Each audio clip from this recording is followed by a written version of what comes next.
Hi, everybody. Welcome to the show. I am Steve, of course, and I am joined by the general of the Outrage Brigade, the special agent in charge of the Agents of Chaos, Christy Winters. Hi, Christy. Hello, everyone. I'm And Steve. we're and we're also joined by the man, the myth, the legend, the star of every podcast that you like, or at least two of them, Eli Bosnick. Hey, The thanks guy. for having me. You're welcome. I voted for you for sexiest performer in a non-visual medium for the Webbies this year, but I don't think you won. You know what it was? It's all political. It's all rigged. Well, they give it to Tom from Car Talk every year, and he's been dead since 2014. Like, That's pretty sexy. once he just keeps, it's because he loses weight and people have that weird fetish thing. Exactly. Anyway, it's all about the advertising and the working the voters, not the merit. Exactly. On that strange macabre note, I will turn it over to you, Christy, because this conversation we're about to have was your suggestion, and we're going to talk about why we love awful art. Right. Well, last time I managed to talk you guys into coming on and having a conversation. It was so much fun. I figured, what can I do to get that happening again? And it really comes down to the topic, I think. And I was reminded of the existence of the room recently, and it seemed like the perfect combination, again, for a conversation to people I admire and like a lot who know more about movies than I do. So I get to ask interesting questions, occasionally give an opinion, and then listen mostly. So to start me off with the listening, I'm going to ask Eli and then Steve, and then I'll come in at the end. But yeah, bad movies. So it's kind of, I think, probably more of a, it's only been a phenomenon, I guess, since film has been around. But in terms of an actual thing that people do and it becomes a social event, I have a feeling it's only a few decades old. And so it's relatively new cultural phenomenon historically. But it seems counterintuitive to like bad movies. So going back to the roots of what brought you into this weird guilty pleasure sort of part of existence. Eli, what's your earliest memory or your association with a bad movie that set you on the path, your career path in some ways, in one part of your career anyway? Ooh. So the first bad movie I saw where I was like, wait a second, I can enjoy this even though it's bad, I remember super clearly, was Ladybugs. I was like a kid, and I was like, is the joke of this movie that Rodney Dangerfield is a pedophile? And it was like, yeah, that's the source of humor. And there was something so horrifying and wonderful, and just the thought, and what is so appealing about so many bad movies is the idea that like hundreds of people are involved in this, and no one was like, hey, I'm so sorry. Is the joke of our movie that he's having sex with a little girl? Because that's a bad movie. And no one said anything. And I've done some work in movies and TV, and you just, Thomas Lennon has this great quote. He says that being in a movie is like being in a ball pit. Like every movement affects every other movement. So when you watch a bad movie, you can't help but wonder like how all of these pieces manage to fit together. Because even in a good movie, there's like 9 things that go wrong and 10 days that are wasted and 13 reels of film. So when something bad like Ladybugs or Birdemic or any of the Troll 2, any of those classically bad movies comes apart, you're just excited to see it. So that was the bug. And then I was really into bad movies because I love to roast things. I loved Mystery Science Theater 3000. That was really my introduction to, not just enjoying it, but making something good out of something bad, right? I used to sit and watch every single Mystery Science Theater because I realized what they were doing is they were taking something bad and boring and terrible, and they were making something great out of it. And I think that is the fascination, at least for me, having watched 176 Christian movies at this point, in bad movies, is taking something terrible and making something hopefully great out of it is such a beautiful reversal of mediocrity and terribleness. Insightful and well said. Thanks. Steve, how about you?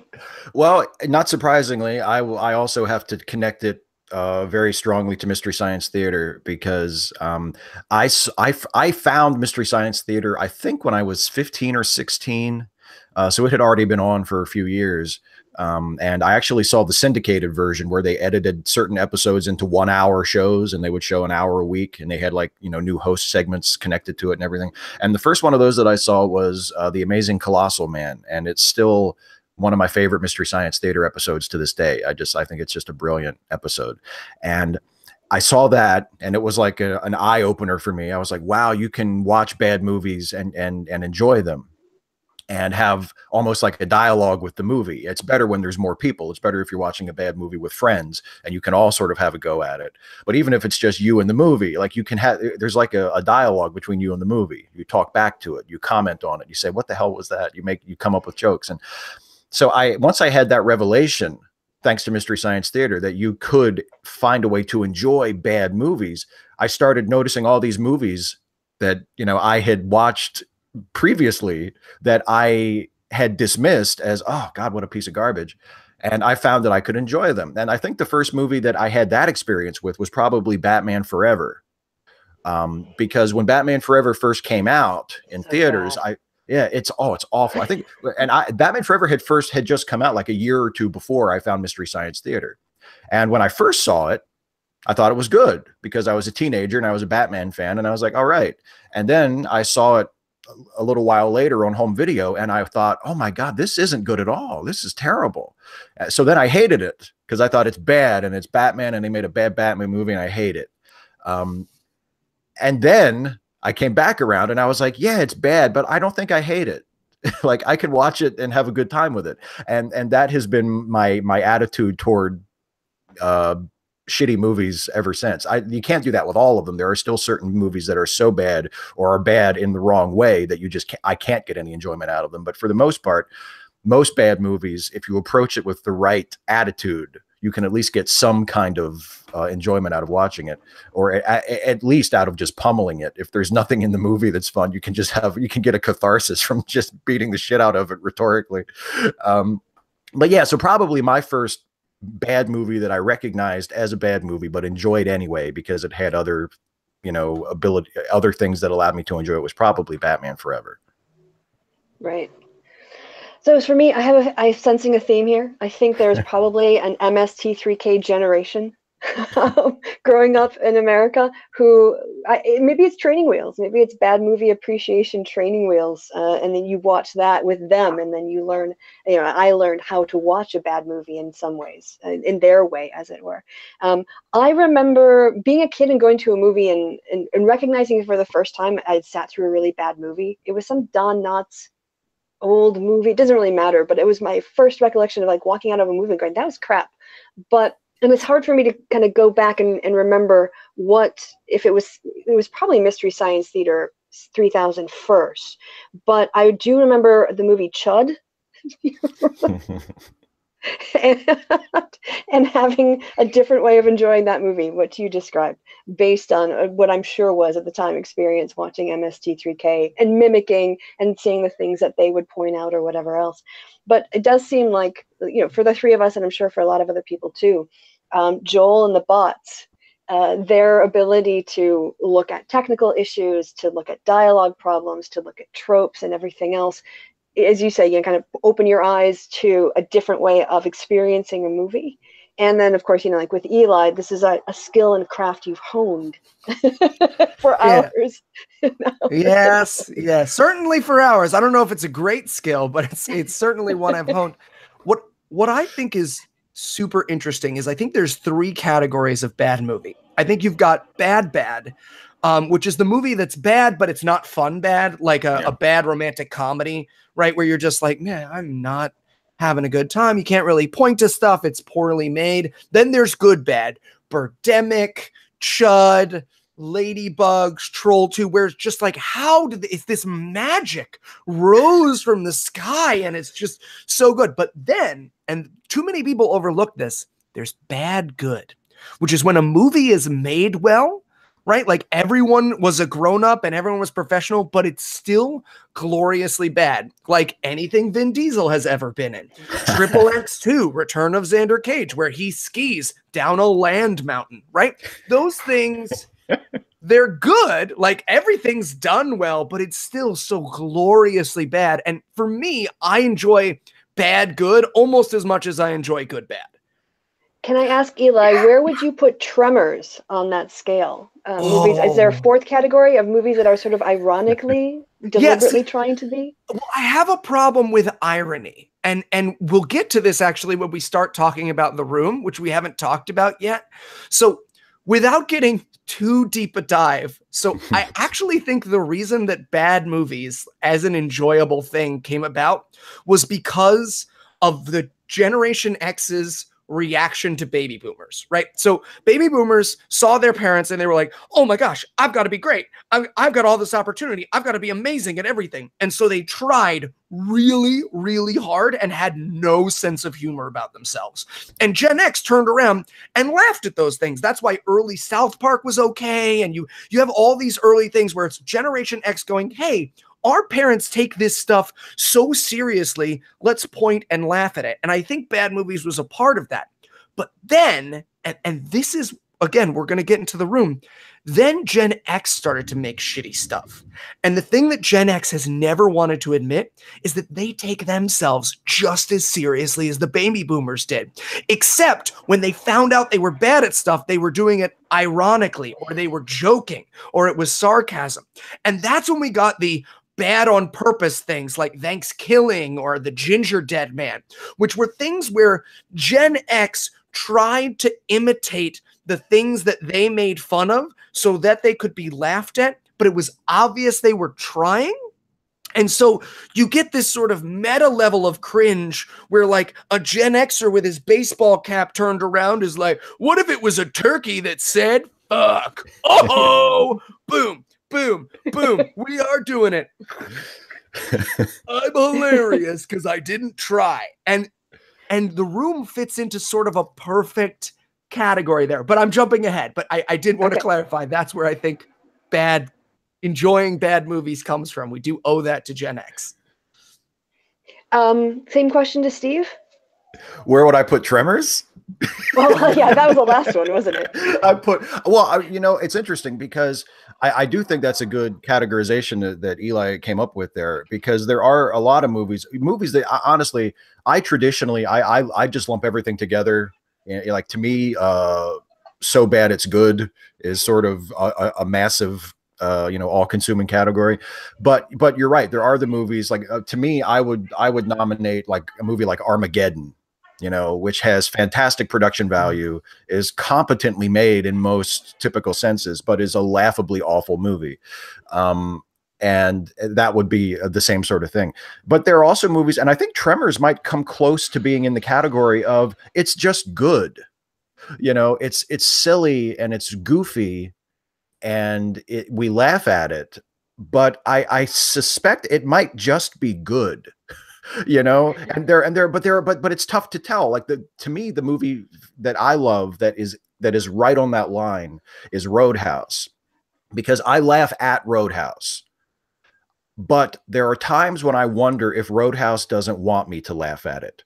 There are certain moments in Roadhouse that are so perfect that I refuse to believe, or I find it very difficult to believe that there wasn't some level of self-awareness when the evil guy rides right up to camera on the motorcycle after blowing up the farmhouse where Patrick Swayze has been staying. And he pauses during his escape to give an evil cackle. And then he immediately resumes riding. That has to be on purpose. People making the movie had to get how ridiculous that was. And they did it on purpose because they knew what they were doing. Or when the same guy is about to have his big fight with Patrick Swayze and they push in on him real close and he actually says, prepare to die, with absolute conviction. Like, I feel like the movie wants me to laugh at it, but it's tough. It's hard to tell. It could, the filmmakers of Roadhouse could have sincerely thought they were doing something that was good instead of doing something that they knew was bad, but doing it on purpose so people would laugh at it. So it's really hard to tell, because there are movies that ride that line where you're like, I don't know if they're trying or if they want me to think it's awesome or if they want me to think it's bad and to laugh at it. So it's tough, but in those cases, I think it's better just to say that it's a good movie because it was trying to get a reaction out of you that it got. but it's tough to judge because you don't always know the filmmaker's intentions. And in cases like that, I think the intent of the filmmaker is very important. But yeah, I think there's that too. Movies that appear to be awful, but are awful in a self-aware way, and in a self-aware way that actually works. It's not like what Eli was talking about, where people just make garbage on purpose and they're not even making an effort. People who are actually making an effort and are exercising some skill, but are trying to elicit a, oh, isn't this ridiculous response, as opposed to a, oh, isn't that brilliant response, It's interesting to me talking to you guys about it, because you've obviously thought about it probably more than I have because of Way your too film much. backgrounds. But yeah, it's actually a really incredibly complicated category. You think, oh, bad movie, right? But as Eli points out, there's a lot of grades and categories and ways of doing it, and generational effects as well. So, and just really quickly, I mean, there are so many ways a movie can be bad too, that when you're like, for instance, I was saying that Mystery Science Theater 3000, it teaches you a little bit about the art of filmmaking in the opposite of what you should do. Right? So, yeah, so there's so many, there's script, there's lighting, there's sound, there's the setup shots, there's blocking, all kinds of things that in some ways, does it become an education to watch a bad movie as a filmmaker or someone who is in the entertainment arts, to think, oh gosh, I need to make sure I never do that. So can I ask Steve for that question first and then Eli? Oh, definitely.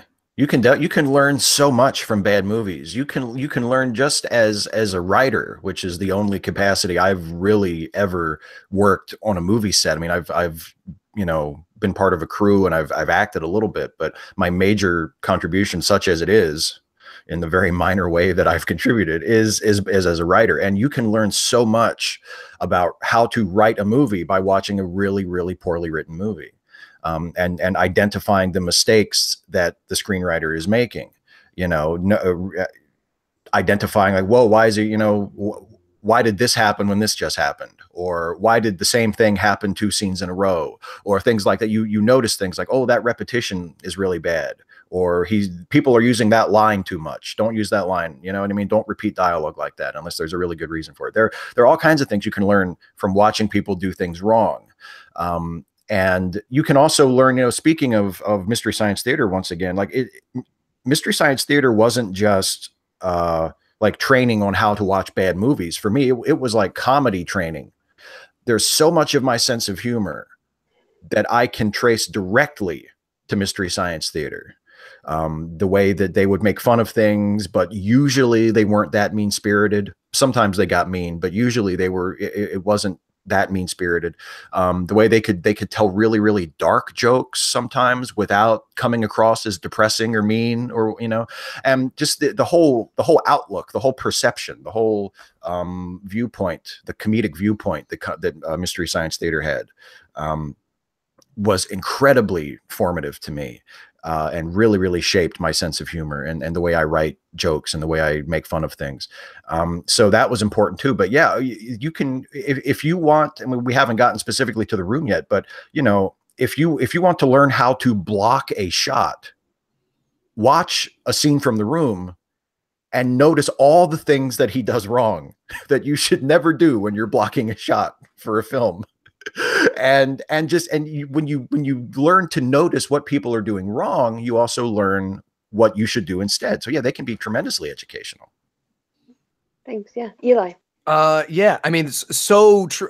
The thing I say about bad good movies, which is movies that are so bad they're good, is that so often what you're actually seeing is how the sausage gets made of movie making. Yeah. Right? Whether it's in the performances or, as Steve said, the blocking, or in the shots or anything, the so close to a movie effect, that sort of uncanny valley experience of a movie.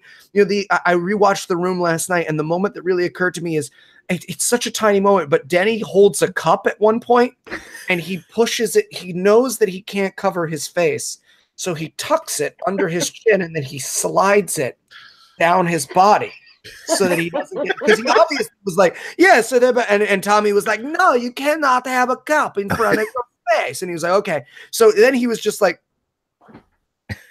And it's that kind of how like the panning shot, which Wiseau is so fond of, where it's just like every character comes into frame like that. You're just like, oh, that's a movie technique that I don't notice anywhere else, but I noticed here.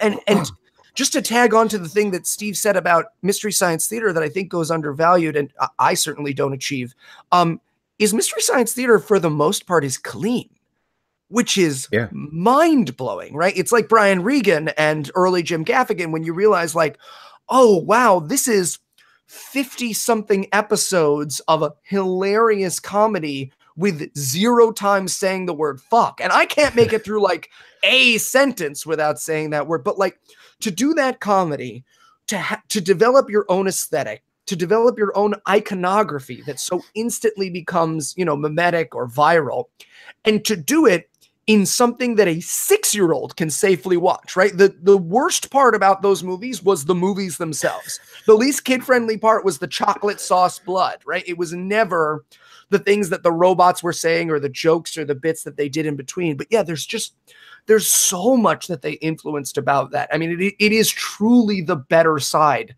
of Generation X, is that idea of just glorious, brilliant, making something terrible great. So yeah, I just wanted to add my agreement to the point about Mystery Science Theater. And yeah, bad movies are just so often they're just watching the sausage of movies get made. Well, we've talked around it, but I think it's time we've come to the topic. So, right. Well, with The Room, where to start? I think I mentioned to you guys off air that I didn't have a whole lot of structure after when it came to The Room, because I kind of thought we might get into some interesting areas. But maybe, for me, I have to say, I'll just start this off, I guess. I've seen so much more about The Room before I actually saw it. I knew most of what The Room was going to be like before I sat down to watch it. And I only watched it for the first time last week for this show. Wow. And tracked it down. It was agony. It was so you watched the right movie. Yes, I did. It's very different, hearing about it and then experiencing it. And what I think threw me more than anything, which you really can't capture in any sort of review or video essay on it, is the length and the number of sex scenes that you have to sit through. Uncomfortable sex scenes. And it just with no plot. Just like just minutes of no plot, except Tommy Wiseau getting his end away, or his girlfriend's getting her end away, whatever else. Lots of people getting their ends away, but no plot. And I was like, can I fast forward? No, I can't. I actually have to experience the whole thing the first time around. But I was so tempted. But no, I did it pure, watched it start to finish. And it is something that you have to experience by watching it start to finish. All the description in the world doesn't really capture it. So on that, do you guys want to talk a little bit about the first time you saw The Room? Was it alone? Was it with a group of people? Did you know what you were watching? Were you taken to a theater to do a group setting? I'll kick it over to Eli and then to Steve. Your first Room. Okay, so I have to caveat here that I am a bad movie snob. And the thing that will get me ranting at you like a crazy person is The Room. Because The Room is what I'm always told a bad movie is, but it's, how people are always like, you're not a real gamer if you like meh, and you're not a real comic book fan unless you've read the Thanos backstory where he and his dad don't play baseball for a week. That's how I feel about The Room. When someone says bad movies and they're like, oh, The Room, I'm like, no, not like The Room, like Big Mama Jammas, like Reefer Madness, like Balganesh 2. Like Manos Hands of Fate. Right, like International Gorilla Jays, right? There's just so much. But I will say, I did enjoy it. I've seen it 6 times. 6th time was last night. I did enjoy it the first time I watched it because it does exemplify so many of the things that make up a movie that is so good, so bad it's good, right? All the like stiff acting and absurd dialogue and terrible shots and bad ADR. And the plot that doesn't make sense. I mean, there's a million things, the sex scenes and all that kind of stuff. And so I watched it at first, but then, and I'll let Steve answer the question, so I won't get into this fully. Then I watched what people didn't like about it as I came to understand what was bad about the movie. And I started to hate it as a bad movie. So it's become less good bad. It's more just bad for me now. But yeah, I think friends just showed it to me at the time it was on YouTube. And it was one of those things where it was just like, you got to check this out, put it on at a party. And we all sat and laughed.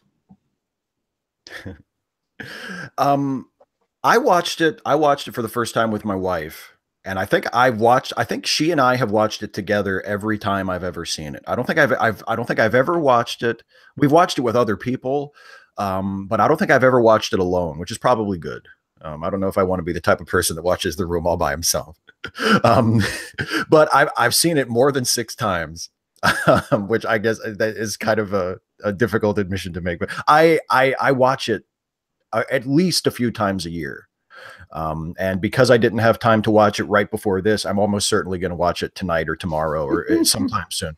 I'm fascinated by it and I'm obsessed with it. But before I watched it for the first time, my experience was a lot like what you described, Christy, where I heard about it and it was like, oh, The Room. If you like bad movies, well, you've seen The Room, right? And for years, I just was like, no, I just haven't got around to watching it. You know, and I finally got around to watching it about maybe 3-4 years ago, something like that, maybe even longer now. And I was like, oh, this is why everybody is obsessed with this movie, because it is awful, but it's awful in a way that is very unique to itself, you know. And I think part of the things that Eli hates about it, which are also things that I hate, but they're the things that make it so fascinating to me, because it's not just like an incompetently made movie. There's like a malignancy at the core of it that just makes it fascinating to me, because it's not just, oh, look, he doesn't know how to direct a scene. It's, oh, he has such a toxic worldview and he put it in his movie and he thought that he was doing a good thing. You know, like there's something about that, just how demented you have to be to do that and to be like, everybody watch my movie, isn't it great? And just, oh no, what? No. So yeah, I don't remember specifically the first time I saw it, but it has been with me for what feels like a very long time at this point. Well, this sounds like a very good interaction, because we've got Eli here, it sounds like, on one side, who's been converted over to no, The Room is actually bad. And Steve, like, no, The Room is brilliant. So, Eli, do you want to go first? I didn't realize we were going to be debating, but oh, no, it's terrible. I promised I wouldn't do this anymore. And shut the window. And I'm done. So I think we actually agree. Yeah. But I think it's the reaction. So here's the thing. When I saw the movie, I was like, yeah, bad sets, bad camera, like bad acting, whatever. But the core of what's bad about The Room is his worldview, right? It's that this is a very clearly abusive person who was left by his significant other, who has this demented, demonic worldview of what a great guy he was, where even the girlfriend's mother is like, you need to stay with Johnny. Even the person she's cheating with is like, you need to stay with Johnny. It's just the ultimate 13 reasons why you get a tape, right? From the perspective of sort of male entitlement, right? And it's fascinating to watch, right? Because when you watch these sex scenes, just, oh, it's a bad movie, you're like, haha, bad sex scenes, look at his tushy go.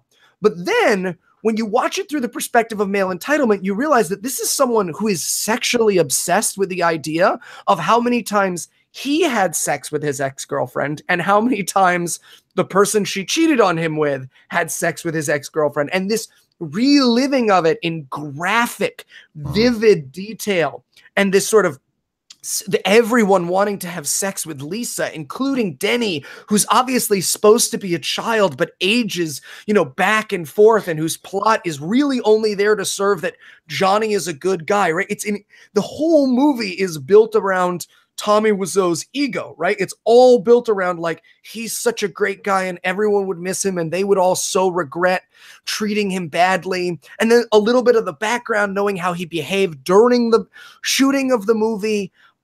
But most importantly, and this is really what ruined it for me, is I went to a viewing of The Room because I loved it, right? Bad movie. And I wasn't like, oh, toxic masculinity. I was just like, Denny can't hold a cup, or he keeps trying to jump into bed. And there is all that stuff. Yeah. Well, it's true. I have breast cancer. I mean, those are brilliantly bad moments. And I sort of hadn't awakened to the problematic aspects of it just because, like, didn't occur to me. I wasn't picking apart this particular piece. Wasn't analyzing The Room for tropes, right? But then I went to this viewing and Tommy was there.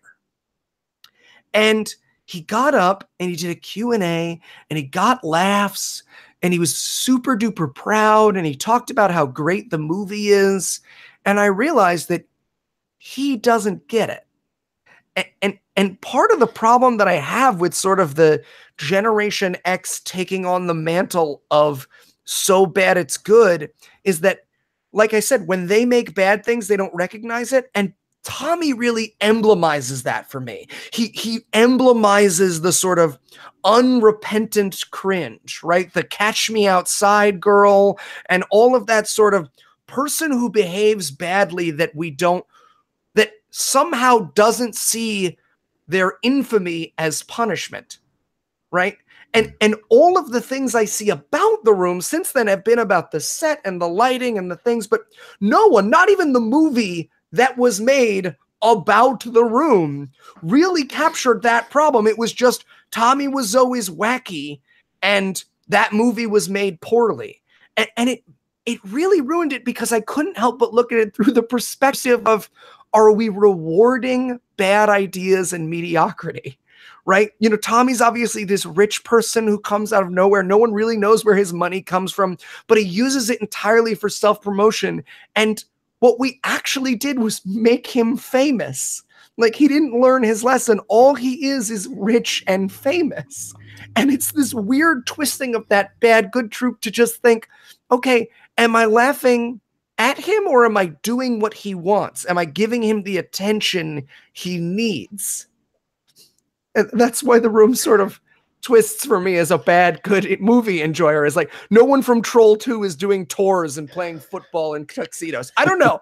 It's a weird thing for me, but I need people who I'm shaming to be ashamed. I want them to be sad and unhappy. So I want Tommy, you did bad and you should feel bad. That's how I feel about Tommy Wiseau. You know, I think that's the difference between Tommy and Greg Sestero, is that Greg seems fully aware that he made a terrible movie. And he's still willing to go on tour and to profit from it and to use it, you know, for his own benefit. But he knows that The Room is bad. To me, the thing that keeps me like focused on the movie over and over again, that keeps me coming back to it is, and Eli, you touched on it when you were talking about it, like, and this is true of a lot of bad movies. This is true of so many bad movies.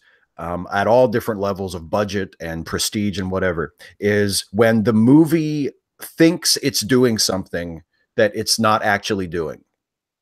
The current DC Comics movies are guilty of this tremendously, where they think they're doing one thing, but they're actually doing something completely different.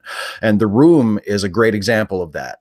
And it's another to talk about like what you can learn from it. It's a great teaching example that you can show to people and be like, okay, Tommy Wiseau obviously thought that Johnny was the hero of this movie and that Johnny was a good person and that Johnny was unfairly treated by his girlfriend and his friends and that his friends did fail to appreciate him and, you know, recognize what a great guy he was and he was done wrong by all his people in his life. Like, and if you just never, and you don't even have to bring in all the baggage of Tommy Wiseau as a person into the movie, just watch the movie itself. And that's not what the movie shows you. Tommy obviously didn't realize that, but Johnny, just in the movie, judged on its own merits, is not a good guy remotely. I mean, he talks about himself like he's a good guy, but he's full of himself in the movie, not just the filmmaker. The character is hugely narcissistic and abusive to his girlfriend. And yes, his girlfriend in the movie is like portrayed as the purest evil, because she's nothing but betrayal and selfishness. And, you know, she cheats on Johnny with his best friend. And then later on in the movie, she confides to one of her friends, well, I'll just dump Mark too if I feel like it. You know, all I care about is me. I'll just move on to whatever I need. And, you know, I want to do what I want. Like, she's just this embodiment of this male paranoid fear of the empowered woman. Like, they don't care about us. All they care about is themselves. They'll destroy us. Right. But Johnny still comes across as an asshole in the movie. And Tommy doesn't get that. Tommy doesn't get why it's weird to, and I think, Eli, you mentioned this before we went on the air, I think, about, you know, how a major point in the film is that Lisa makes up the fact that Johnny beats her. But then there's a scene where he's physically violent with her repeatedly, where where he shoves her down. Yes, he shoves her down twice in the same scene while they're arguing about her false spousal abuse allegation. I mean, and it's like, do you not see? You just showed the guy was violent while he's arguing that he's not violent. If it was self-aware, it would be brilliant. It's a brilliant piece of comedy if it was done on purpose. But it wasn't. I just think he was like, okay, I'm not going to hit her. Hitting women is bad. I'm going to push her. Push is okay. You know? And I think that was his mentality, because I've heard abusive people say that exact thing. I never hit her. Well, okay, I didn't hit her with a fist. You know what I mean? Like, they grade it down as they're willing to admit to things, and they try to make it sound like, okay, I did do that, but it wasn't as bad as you're making it sound. So there's that central contradiction at the heart of the movie, where it's like, it sincerely thinks that it's one thing and it's actually another. And in many cases, I think that's the key to an enjoyably bad movie, even one as toxic as this one is at its core, is that sort of self-delusion of the filmmaker, where they're really trying to make a good movie. They're not trying to make a bad movie. They're really trying to make a good movie. And they believe they have made a good movie, but they haven't. And the reason it's bad is something that escapes them, at least at the time. You know, and as Eli pointed out, Tommy still doesn't seem to get it. There are a lot of filmmakers, like Joel Schumacher, seems to understand why Batman Forever and Batman and Robin were bad movies. Now, he seems to understand it now. I don't think he understood it at the time. Tommy still doesn't understand it. He pretends to understand it, but he doesn't. And one of the things that comes up is you wonder to yourself, like, okay, what? I found myself in this last watching going, okay, what really happened there? Right? Like when he's taping her phone calls, it's like, okay, you taped your girlfriend's phone calls. This is the movie version where that's justified, but like, what actually happened? Or the party where she's like dancing and making out with Mark, and then he gets in a fight with Mark. I was like, what actually happened? Like, were they standing there talking and Tommy came over and was just like, uppercut, alley-oop it? Like, there, you get this weird curiosity about, like, I know this is Tommy's best version of what he did, but what's the real version? Like, I want to know Lisa's side of the story so badly. It's so fascinating to me what the real thing that happened that this delusional person made a movie about. It becomes sort of all-consuming. It's like, well, okay, how real is that moment? How much was that real, right? Because the drug dealer thing, right? That was obviously based on something to do with a young person he helped, but then he forgot about it because it was just proof he's a good guy. So it never comes back in the movie, and it never matters. And the tuxedo football and the Peter guy, right? He knew who the people in his life were, and he knew that he had to explain it, but he didn't realize that, like, you don't have to list what all of your friends do as a profession. Yeah, I have to say, I think the drug dealer gave the most realistic performance of everybody. I agree. I think Chris R is the best actor in the film. Okay. But on the topic, to not move off of it too quickly, we mentioned in the pre-show preparation H Bomber guy's video where he does a review talking about his take that The Room is actually a really accurate representation you guys have been unpacking of something that really happened. This is Tommy Wiseau's perception of what happened to him. And yeah, when I've seen reviews of it before, people do mention the misogyny, especially when it comes to Lisa's character motivation. This comes up a lot where people are like, why is she like this? Why is she doing these things? But And of course, obviously, too, the number of reviews I've seen that have remarked on the woman who was beaten and put into the hospital, and then Tommy does his laugh, and maybe on the first watch because I was trying to process everything, I didn't. I mean, I knew the misogyny was there, but as I've thought about it more after watching it, and also listening to you guys and some other reviews, I think there is, as Eli has rightly pointed out, there is a that gets overlooked, I think, because people focus on the spoons, or they focus on, like Denny being a creeper or whatever else. But the underlying theme, the underlying core is really one of misogyny that sort of runs through this. And even the scene of him when he, spoiler alert, kills himself at the end, it seemed to me like the classic teenage fantasy of people who consider suicide. Now, I don't want to dismiss the consideration of suicide, but sort of the fantasy of what people will say when I'm gone and how much they'll regret it, how much they'll miss me. It just really kind of played out so unrealistically that it showed the sort of accumulation of this misogynistic fantasy where her life is ruined. He's able to sort of ruin her from beyond the grave because she doesn't get the relationship with Mark and she feels all of this guilt. And yeah, thinking, that's it really makes it more hard to enjoy. But so and that's not something that gets pulled out and unpacked as much in the reviews that I've seen in the video essays. So yeah, I did a 5 things video about The Room a few years ago, and I left the misogyny for the 5th thing. I closed with that because I felt like I had sort of pointed out all the wacky stuff about it, and it felt irresponsible to not mention that and mention it in a prominent way, because even though I do enjoy the movie, and I, like I say, I watch it way more than movies that are actually good.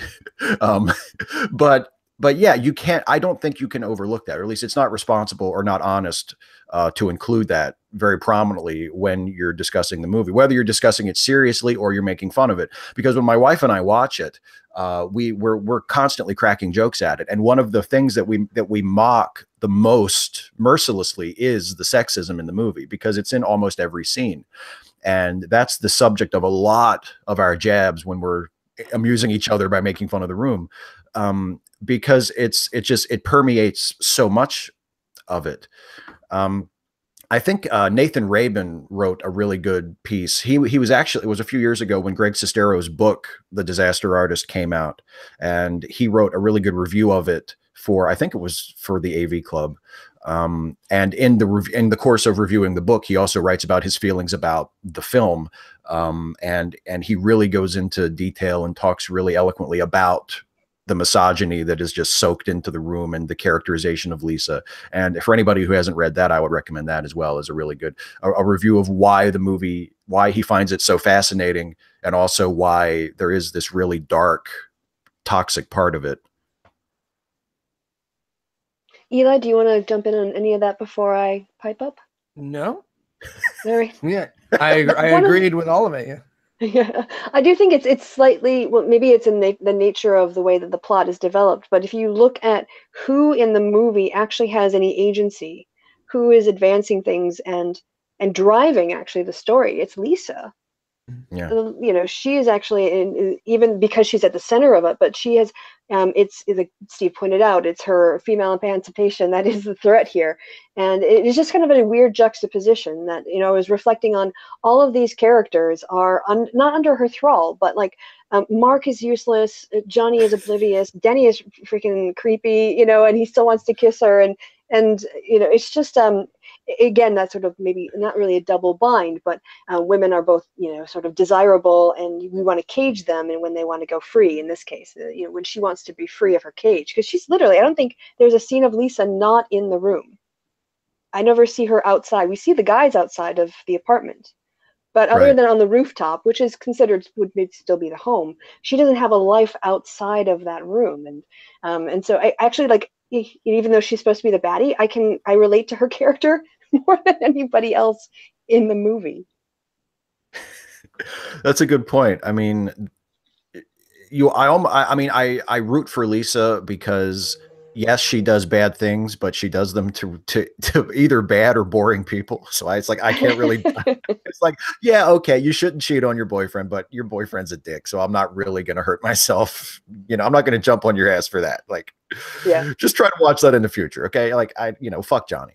And Mark, our joke about Mark is that Mark can never perceive that Lisa is trying to initiate intercourse with him. He's always like completely in the dark. Like, this is the third time we've had sex, dude, and you're still stuck. You're like, wait, what's going on? What are we doing here? Why'd you take my shirt off? I like that shirt. Stop trying to steal my shirt. It's great.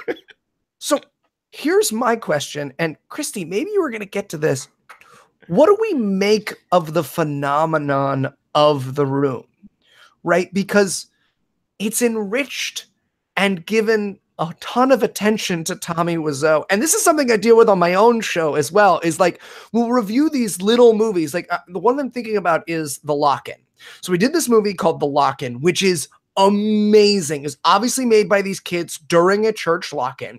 And what it's about is it's about these 4 boys who go to a church lock-in, and one of them brings a pornographic magazine to the lock-in, and a demon in that magazine escapes and kills everybody, right? And it's as they do. There's an amazing moment where a kid is obviously in a baptismal font being drowned by a demon, but he's just like, I mean, it's amazing. You have to watch it, but like, we were looking for it because we saw the trailer for it. And so many of our listeners were like, where is this? They released it. They released it as a paid download, and we got them like, and I was like, okay, but here's the thing. Like, this movie, except for the trailer, which was a funny thing for people to point and laugh at, this movie never would have made any money without our show. And yet here's all the attention we've gotten. And we hear from filmmakers all the time, some of whom are not Christians, but were sort of suckered into making Christian movies and are like, hey, I know that movie was terrible. I just want you to know I listened to the show. Or they'll sort of say like, yeah, you got me, right? But they're not like connecting to what we said or the problems of the beliefs in that.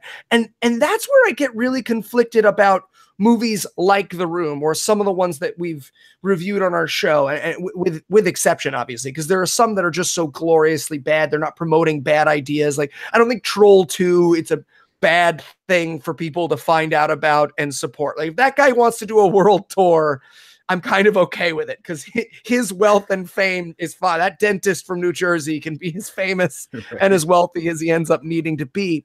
But I wonder how much the phenomenon of watching something bad contributed to the environment of cringe that gives us so many problems today. And again, I don't want to get overly political, because I know it's like a fun movie chat, but like, how much did the culture that created Tommy Wiseau also create Milo or Richard Spencer? Like, because the thing about Milo that everyone says is like, oh, he's such a terrible, like, oh, I just can't stop watching him. He's so awful. And, you know, watching it, he says these outlandish things. And it's just like, oh, that sounds so similar to the like, watch it for cringe, but secretly agree with it or secretly support it. Mm-hmm. And what comes with that. And maybe, again, I want to clarify, I know it's just a fun movie thing. I think it's because I've become a crazy person in the last year, like a literal, sorry, I shouldn't use that. I've become a wackadoodle in the last year. Like, I've literally become so paranoid about everyone's intentions that there's a part of me that's like, what if he made a bad movie on purpose so that misogynists would point and I literally have these thoughts where I was like, you know, Franco's had some problematic accusations against him, and Rogan keeps some problematic company, so maybe they're all like in it together and they're pointing to the things that were bad about the movie so they can make Tommy famous, but then Tommy doesn't get punished for his bad. And I'm over here like connecting things and string on the wall all to prove that everyone's in it together. But like, is there any veracity to that? Or should I just sit back and enjoy the fact that Denny can't hold a cup? I don't know. Well, my take is that in terms of intentionality, I think, did the sequence of events create a taste for cringe. It could have added to it, but it was probably a train that had already left the station a long time ago. And also, I think the kinds of cringe that you get at watching Showgirls or other bad movies is very different from. So basically, you're talking about people who are willing to take a concept like cringe and toxify it, turn it into, making fun of feminists or ponage videos, or saying things that are supposed to be outrageous, but like you say, sort of secretly agree with, pushing boundaries and all these kinds of things. So, I think it comes down to, I mentioned, I think before, about art that's problematic, or people that are problematic, whether it's Thomas Jefferson and his contradictions, or people who read Heidegger, or how do you enjoy some music that's really homophobic or misogynistic. And this is, I think, a case of, if you have probably bad intentions, you can bring that to the room. And if you're oblivious to kind of those things, you're not seeing that kind of content in it, you're just going to see spoons in frames on a table somewhere, and you're going to go, spoons. So I think that correlation doesn't necessitate causation. You can see patterns, but not necessarily attribute them causally. But that doesn't also mean, to be even more vague and covering my butt, that in some cases it is quite deliberate and intentional. So to be completely evasive, I think I managed that rather successfully in that answer, Eli. True politician answer. I do think Steve's take, yeah.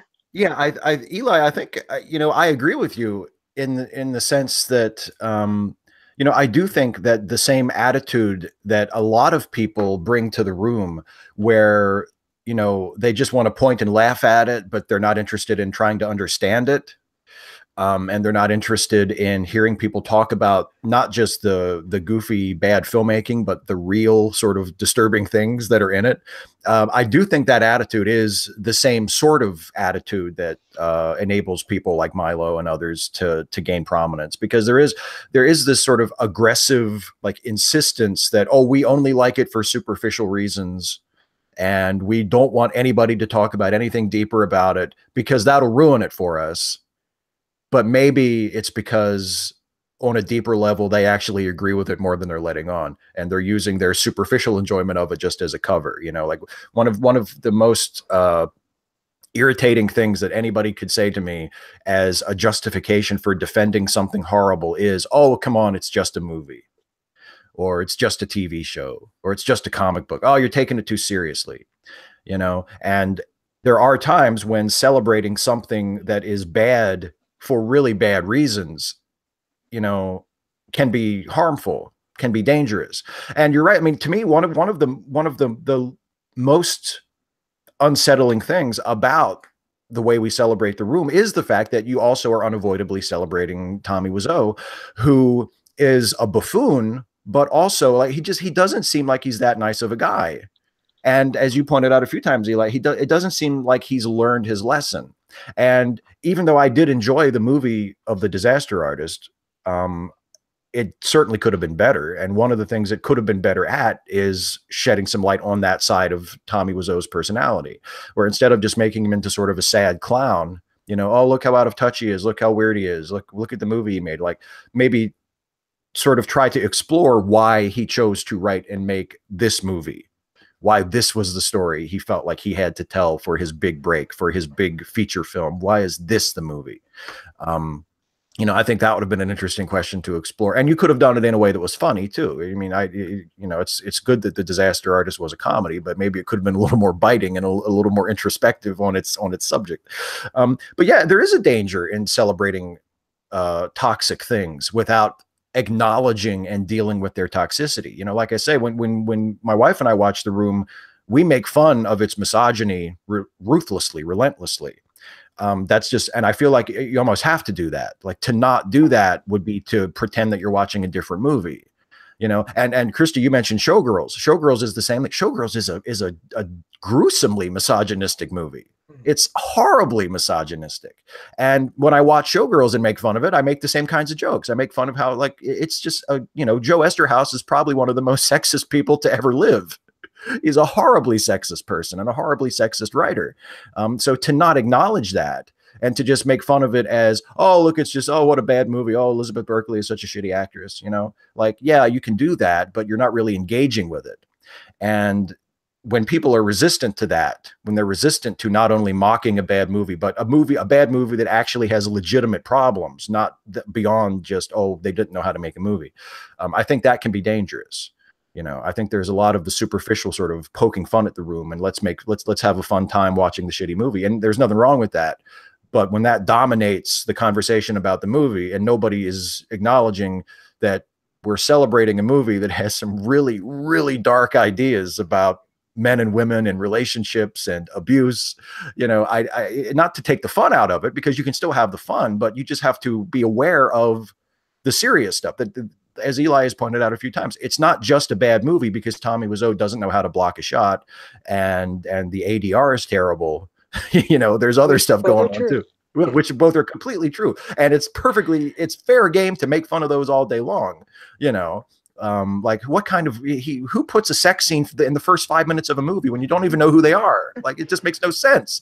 But you know, there's other things going on as well that need to be mentioned, even if, you know, you're mostly there just to, you know, quotes of the movie as they come up. You know, you want to do the Rocky Horror thing with it, that's fine, but you should at least be willing to acknowledge that there's deeper issues at play too. Eli, do you think people do enough of a sort of moral content check when they engage in bad movies? Do you think that there's because we mentioned the easy on the technical level and the script level and the acting or whatever else, but do you think that there's a moral dimension of bad movie evaluation as well, that maybe because Mystery Science Theater 3000 was pretty aimed at family-friendly stuff, they left alone, and maybe we need to have more of an adult way of poning, or, you know, like a sort of critiquing or watching these movies?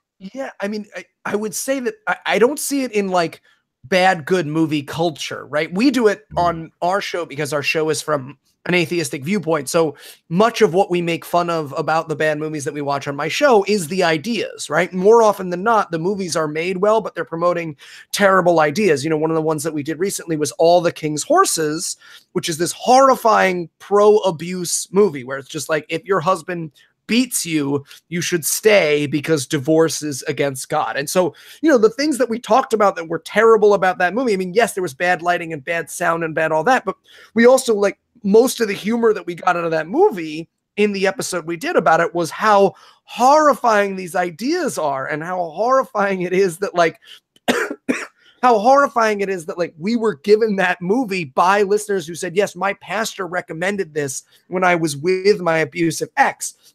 But then on the other side of things, and this is why I feel so noodle doodle, is on the other side of things, I'm like, yeah, but like, am I being that guy? Am I taking it too seriously? Like, it is just a movie. Like, I understand recognizing the toxic elements of something, but then there's the part of me that's like, yeah, but everything's toxic in certain ways, and I don't know how to work that into everything, right? Like, one of the things that I teach in a Shakespeare program now, and like one of the things that I talk about is the toxicity of certain things. Like Merchant of Venice is incredibly toxic, but then like, you eventually have to stop talking about how toxic Merchant of Venice is and acknowledge that it's one of the greatest collections of English words ever strung together. And so there's always this weird moment where a student will be talking to me about it and they'll be like, yeah, but like, then they do this thing and this thing and this thing, and it's so horrible. And I'm like, yeah, but I really need you to pay attention to Shylock's monologue now. And I feel the same way about The Room, which is like, I'm watching these people get enjoyment out of laughing at how bad it is, and I want to bring their attention to the toxicity of the ideas involved, but I wonder if I'm the crazy guy who runs into the theater and I'm like, sexism, stop paying attention to Denny borrowing a cup of sugar. I'm here to tell you about toxic masculinity. Look at the toxicity of monogamy. All right, you want to talk about an acceptable slavery? Laugh at the Billy Graham rule, but you realize the Billy Graham rule is just monogamy taken to the next level? No, you fucking didn't, did you? I know you're looking at the cameras. I'm sorry. I'll go to the back now. Like, you know what I'm saying, right? Because you recognize these things, especially because we try to address them like in life and the news and the media and stuff like this, and it leaks into everything. And you're like, what if I'm the problem? Am I the problem? I think I'll grow a 6-inch beard and just hide away behind my podcast because I don't know who's the problem anymore. You know what? I think I mean, I just want to point out because you know, we've talked about Mystery Science Theater a few times, and we talked about how clean it is and how wholesome it is in a lot of ways. Mystery Science Theater would call out sexism and racism in movies if it was there, and they would do it in a whimsical way. They would do it in a way that wouldn't like bring the show to a halt. But there were very few movies, Mystery Science Theater movies, I can recall watching where something obviously problematic would happen and they just let it go. You know, one of the sort of disembodied quotes from Mystery Science Theater that my wife and I talk about, that we trade back and forth to make each other laugh apropos of nothing, is we're talking about sexual harassment here, and I'm going to take it. Because it's from an episode where a female character is obviously being mistreated, but she's just taking it all in stride and just like, oh, you and Mike or one of the bots said that. Oh, we're talking about sexual harassment, and I'm going to take it, like in this cheerful tone. And there's another line from Mitchell when Mitchell comes on the murder scene in the beginning of the movie, and it's a murder at a rich white guy's house. And I think I think Tom Servo says, well, you're rich and white, I don't see a problem. You know, I mean, so they do make those jokes. It doesn't dominate the show, and you never get the impression that they're like beating you over the head with a viewpoint. But there is a viewpoint, and part of the comic viewpoint of that show, even though it's often subtle and it's woven into everything else, is that they do notice, you know, prejudice and injustice, and they do notice when movies are, you know, celebrating those things or presenting those things as not a problem, and they poke fun at that. They bring your attention to it with a joke, and they say, oh, you see what the movie's doing here? That's not okay. The movie shouldn't be doing that. And they don't do it in a lecturing way. They do it in a way of let's make fun of it, let's show how absurd it is. But so I think it's possible to do that with The Room, to sort of take its misogyny and its really warped, delusional, self-serving worldview on the part of the filmmaker, and incorporate that into everything else about the movie that you're making fun of. And I think it's important to do that. Yeah. Go ahead. Sorry, Steve. When you were saying that, it reminded me of Mystery Science Theater. It was a pre-movie short. I think it was called A Date with Your Family. Oh, I love that one. It's such a good movie. I actually used it to teach students about, not with the MST3K one, but the original, about the idea of how things are socially constructed. The fact that none of the characters have names. They're like mother, son, and daughter, and they have all of these roles, and you get to know them through what they do, and what they do is dependent on their sex. But you're right, in that little short, there was a lot of critiques, but not everything was always about like the sexism. They were critiquing a lot of different things and throwing it in there. And so picking your battles, finding your moments when it might land the best, not doing it every time there's a sexist thing, you could just predict they're going to say it. No, it's kind of like worked in there, as you said, but it's not preachy, and it's not sort of, you know, down your throat, because they're balancing an entertainment show. It's you know, not a university lecture on bigotry and in forms of entertainment. Yeah, so I just wanted to throw out, A Date with Your Family. Go watch the MST3K little clip of it if you could find it. Everybody. Don't be talking on the phone. Oh, it's so, and like the mother and the daughter in the kitchen making the dinner, and the boys are doing their homework, and dad is in the living room reading a newspaper, and it's so cringe. There's one point in that where the narrator says, you can be yourself with your family, just make sure it's your best self. that's not creepy and foreboding. Repress all the bad things in your life. Don't bother your parents with your bullshit problems. Right. This is the 1950s. Yeah. Well, but you know, that's a good point about the difference between like trying to make people laugh and giving a lecture. Like if you're teaching a class on sexism in film and you do a course about The Room, stop it every 2 seconds and point out everything. But if you're trying to make people laugh, then don't stop everything cold, you know, to rage about the sexism, because you'll never get through the movie. You know, pick your spots. Like, okay, what's a joke I can make that's going to make people laugh, but that will also, you know, bring attention to the fact that, you know, Johnny is an abusive asshole. You know, but like I say, I think it's important to do that. But it's important to do it in a way that avoids the consequence that Eli is worried about, where you just become a raving person who's like, it's all sexist. Everything's sexist, everything's racist, right? The whole Anita quote. Yeah. And end of clip taken from this chat. Sorry, I was just trying to think where the takedown video is going to begin and where it's going to end. That's really, did you get the timestamp? I should clap for someone on the internet. It's going to make it easier for them. There. Yeah. But I do think on reflection, you know, this component of a moral critique of bad movies, critiquing the ethics of a film as being as open for it. I think in particular because you guys at God Awful Movies in that particular one are focused on humanist values and putting them in contrast. I think it's a real niche that I hadn't considered. It was always just sort of atheists laughing at Christian movies. But when you talk about it in that way, like, no, you're right. A lot of the things that I think maybe people find cathartic is not laughing at the technical stuff. It's laughing at the underlying emotional fear or repression or whatever it is that they're trying to communicate, and calling it out, you guys calling it out for what it is, and then saying how ridiculous it is.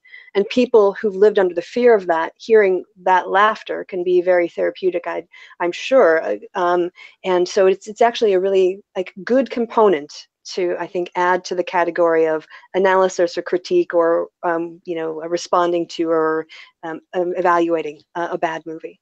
Yeah, and that is one of the big pieces of feedback we get is people see the apocalypse movies or A Distant Thunder or any of those. If footmen tire you, what will horses do? And they say like, no, you don't understand. I saw this at a church group and I had nightmares for weeks, and hearing you guys take it down was so, you know, so cathartic for me. It was such a wonderful experience. And that's one of the big pieces of feedback we get. And to speak to Steve's point about exemplifying good ideas rather than ranting about them, and this is sort of one of the weaknesses that I have, is that I sort of never trust my humor to explain it.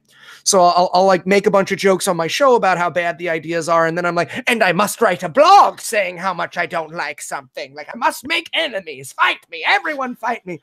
But one of the best pieces of feedback we ever got was from a girl who had been in the Mormon church her entire life.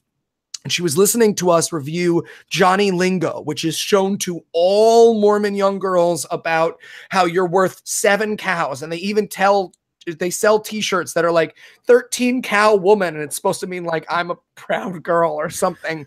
And she was listening to us talk about it, and we're making jokes about how sexist it is. And she wrote us and she said, I realized that was the first time I had heard men non-sarcastically call something sexist. Like, they weren't making fun of people saying something was sexist. It was the first time men had pointed it out. And we were just making jokes. And it's something that I admire both of my partners so much for, is that they exemplify good values. They show rather than telling about the things that they believe.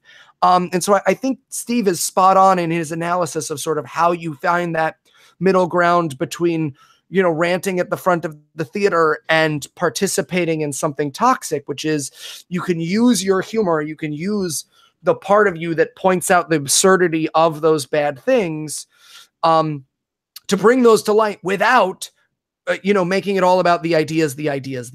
So I think Steve is just spot on there. Aw. Well, that seems to me. I mean, I didn't have anything else, so if you guys wanted to bring things up, we've been going for about an hour, which is what I had planned. So I just wanted to bring up real quickly, because I thought of it, Christy, when you mentioned like the moral component of watching bad movies. The first movie title that came into my mind when you said that was 300, because we did 300 for an episode of Late Seating not too long ago, a few months ago maybe. And I hate that movie so much. Like I try not, I'm 38 now. I try not to hate movies, because I think like, you know, it's a movie, like it's not really worth hating it. 300 is one of those movies where if I don't hate it, I'm as close to hating it as I can be without actually hating it. And when we were watching it and talking about it for the show, it was really hard to like, to make fun of it while reining in my anger. because I just want to go off on it. I just want to talk about, I don't even want to make jokes about it. I just want to talk about how fucking awful it is and how offensive it is and how it's like, it's, you know, I mean, talk about toxic masculinity and racism and fucking glorification of fascism. And it's just, I abhor it. I abhor everything about it. And I abhor the fact that it was so popular, that it made so much goddamn money. And now Zack Snyder gets to keep making movies because of that movie. I hate it. So because of that moral component, because I'm deeply offended by it, it makes it more difficult to enjoy as a bad movie. Like I can still watch it and make jokes about it and have fun because I'm making fun of something that I hate. And there's just there's a sadistic glee in that. But it's not positive. You know, it's like you're fighting something that you hate. So yeah, having a movie that you have serious, like inescapable moral problems with can definitely affect how you enjoy a movie, even if you approach it as, well, we're just going to laugh at it, you know, because like my laughter is so fueled by indignance that it's like, it's mirthless laughter. It's like, yeah, take that, you motherfucker. You know, it's not like, isn't it fun? You know? So there's that too. I just wanted to bring that in there. There's an emotional work to it, basically. Yeah. Eli, do you struggle with extra emotional work sometimes with the movies you review? Yeah, it's interesting because like sometimes they're boring and that's fine. And sometimes they're bad, but sometimes they're poisonous. And like I grew up super crazy privileged when it came to religion. Like I grew up in a Jewish household, but like a Jewish household where I was like, but what about this? And my dad was like, don't worry about it. Right. And I hear about our listeners' experience with these movies and the idea that it was real and the idea that it was brought to them in such a visceral way. And it's very, very hard for me to connect to that. And it's often very hard for me to give them the release I sort of want them to be able to have about those experiences, right? There's that balance between like, hey, it's okay now. Like that, you're here now and you're safe. And we're just going to make fun of those. Like they have no power here. But then at the same time, I got to write jokes. Like I've written so many jokes about people going to hell, right? And yet I live in a place where my government is controlled based on the idea that some people go to hell and some people don't. And like, there's that weird balance where it gets exhausting and you also find yourself becoming really paranoid, like especially because I do Scathing Atheist as well. And when I've reported on the 97th illegal abortion bill, like those jokes start to get weird. Or when I'm on the Skeptocrat and I'm writing about mass shootings, I'm just like, another mass shooting today. Shooting rhymes with scooting. Hope it shoot. Next story. What's going on in the news? I'm so sad. Help. Give it another couple of years and my show will just be like, make the bad thoughts go away. Make it all go. Just have a 9-foot beard, 0 hair, even larger headphones out to here. Everything's fucked, kids. Just try to ignore it. You listen to daddy. You listen to daddy just drinking scotch openly. Oh, that's why my partner drinks scotch. Okay.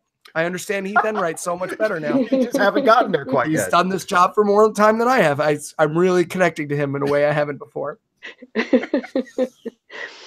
But it is quite an emotional, when you're that deep into the sewage, right? It does tend to get on your clothes and the stink comes home with you. And I can see, I don't deal with the kind of things that you guys deal with. My stuff is all very intellectual. And so coming online and having debates and doing this kind of stuff doesn't put an extra emotional weight on me. If anything, it's sort of where I put that energy. But lifting those kinds of things, sometimes I would be more for Eli, like the kinds of things that you're lifting emotionally week in, week out on your shows. I would imagine I can understand why you would start to see, patterns in the snow on your television. Like, right. No, this is about an abortion bill. I see it. And like there are people I've also gotten so crazy. And this is not related. I've gotten crazy on social media as well, where people will say things that they mean well, and I'll be like, "Fuck you," blocked. And I'm just like, "Oh, it's on me. Sorry. Have been so many death threats. You were doing a joke. You were relating to a joke from last episode. Like, what was someone doing? Oh, they were like, I made some joke about like fucking a walrus or something on my show. Who knows? And they were like, what else won't you fuck? And I was like, yeah, you piece of shit. You come to my house. And they were just like, I love the shows, man. And I was like, sorry. Let me explain. I was supposed to be a stand-up comedian, but something went terribly wrong. I was supposed to do jokes about airline food. Now it's just anger and sadness. Oh, you spend an hour and a half on Twitter, you just start immediately assuming anything is an attack. You're like, no, fuck you. Oh, wait. You were saying that in jest with a smiley face. I miss the smiley face. I've had that experience where it turns out the only thing that stopped me from having an angry reaction was I noticed in the nick of time that it was someone that I knew. Like I just saw the tweet and I was like, what the fuck, you piece of, oh, never mind. I know him. He's just fucking with me, you know? Yeah. It makes me feel so like the other thing is when you go into the outside world, and again, I know this is a little inside baseball to like people who talk about weird stuff online, but you go into the outside world and I was visiting my family this last weekend and over Thanksgiving, and they were just like, so how's things? And I was like, well, let me tell you, Dark Lord 447 tweeted at Goobly Babble, and then he talked to the Skibble-Dabble twins. They were at the rally for the Crunchberry, and they're just like, hey, how's your podcast doing? And I'm like, oh, right, I have a podcast. Well, people seem to enjoy it. What about the things you get paid for, son? Oh, right. Sorry. I was talking about me fighting with a cartoon rabbit. I hate that rabbit. I hate it so much. And that's why I don't like The Room. Good. There we go. Full circle. Perfect. Like a perfect little button on the end of it. So now, yes, everyone knows, don't ask Eli about The Room. Because they'll just refer you to this show. Or anything. Yeah, don't leave me alone. Listen to the shows if you like them. It's been a bad couple of years. I'm done. Don't give me anything else to think about. Enjoy the entertainment if you do, and then I'll be over here. Don't upset me, please. I have heart stuff going on, so it'll all be over soon. Don't worry about it, people. All right. Well, that was a good point that you brought up, Steve. I want to say thank you for that. It was a good tangent. Very good to bring out. I like to talk about things I hate. and great. See, we've given them so much. See? Yes, because if there's anything that anyone who watched this show of ours today could take away from, it's like we're just completely joyless people, and all we do is shit on things. We don't enjoy anything. It wouldn't be crazy to say that I'm a pretty joyless person. Someone comes away and is like, hey, man, are you okay? That's a silly question to ask. The answer is no. So, you know. I don't feel a lot of joy, honestly. Yeah. I'm dead inside. I'm really, this file is fake. I'm already dead inside. These are great clips. I love that we're benefiting everybody here. Oh, do you ever... When you're right, sorry, I'm getting off. But sometimes when I create content that I know someone's gonna like make a takedown of, there's a part of me that's just like, I could phrase it this way and give them a really good clip. Like I could just be like, if I wasn't such a fat piece of crap, and then it's just like, someone's gonna enjoy that. Yeah, I have a line that I'm planning on using for a future video that I know if any of my haters see it, I'm almost certain that it'll get used, and I don't care because I know that it's a self-deprecating line, and most of the people that make livings off making response videos to other people's shit don't understand the concept of self-deprecation. Like they don't get that you can make fun of yourself. I don't understand. Why would you make fun of yourself? Exactly. You mean on an alt account, right? So that you can then respond to that, create a controversy. The hat came off. You all saw it. You all saw it. Briefly. Oh! No! There's something for the response videos. Like Wolverine, just snap. Or no, not Wolverine. Scorpion. Yeah, there you go. I get those. Or Superman. Yeah, exactly. Yeah. Right. Yes. So actually, I was going to say you can use it as troll bait. Like if you put something out and then somebody clips it and tweets it to you on Twitter, you're like, oh, you're a troll. Thanks. You outed yourself. I didn't know you were following me before. Now I do. Shadow ban. Block, unblock, you're Gotcha. gone. You don't even know it. I have like locks on all my social media now. It's so sad. I can't even understand what other people have anymore. Like, I don't know my password so that I have someone else log in so that I'm not like fighting for 9 hours a day. And now I only check it for I set a timer and all this stuff. And I picture someone else just picking up their phone and being like, brunch with my girls, send. And I'm just like, I remember brunch with my girls. I get this day on Facebook, and it's like 19-year-old Eli being like, can't wait to go to the skate park. And then I look at 2 years ago and I'm like, I will kill the cartoon rabbit should I meet him on the fields of battle. Yeah, timers for especially Twitter, very, very good. Like, you have to like have a hard limit. It's like discipline, like an exercise. Yeah. You know? Yeah. That's why it takes me so long to do the minimal amount of work that I do. I'm so lucky. I have bosses. I have bosses who are smarter than me. You know what's really sad? Sometimes I use Twitter as a reward for doing actual writing. Oh. I was like, I'm going to do a bunch of writing, then I'm going to go like fight people on Twitter to take a break and relax. And then I'll come back and do more writing. Yeah. You're like the alcoholic writer who puts the whiskey bottle on the other side of his office. Right. Yes. And he's like, all right, I'll do 3 pages and then I'm going to go over there and get that bottle. That's for me. Pretty Legend much. of Bagger Vance. Here we go. Golf. Oh boy.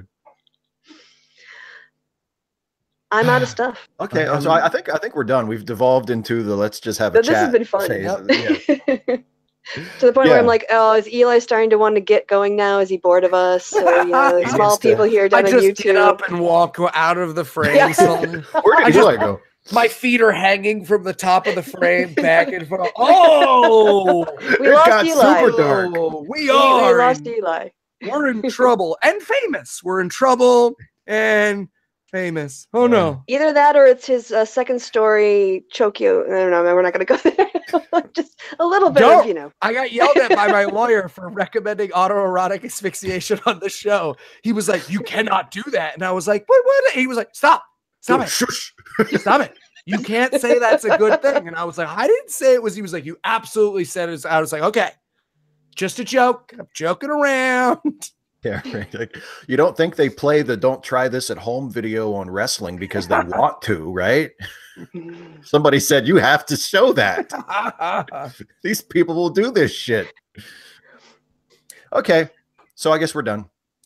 So on that controversial note, Don't. Thanks for having me. Thanks for being here, Eli. Christy, thank you for suggesting this. This was awesome as I thought it would be. yes, I agree. And next time I come up with a brilliant idea, I'll let you guys know. And we'll have another great time. Awesome. The brilliant idea person. All right. Thanks Worked everybody so for far. watching. Hope you enjoyed it. I'm going to read the comments now. Yay. I'm gonna Keep glutton moderate. for punishment.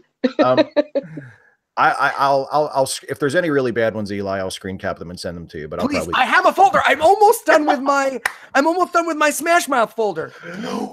When I get enough death threats to fill the entirety of All Star, I'm going to put it on my YouTube channel. Oh, And so I keep them all in a folder. I have a big folder of Right. just death threats and horrible things people have said to me. And I'm just going to put it as like an iMovie compilation to All Star. perfect. Yeah. So send Eli death threats so we can get coverage for Yeah, the music. exactly. I am not far from having the whole song ready. They're just a little bit too few right now. Well, And there you look for go. that on Eli's YouTube channel. There you It's go. coming out at some point. Hopefully pretty soon. Hopefully he said Someday things. soon. He must have pissed some of you off, right? Come on.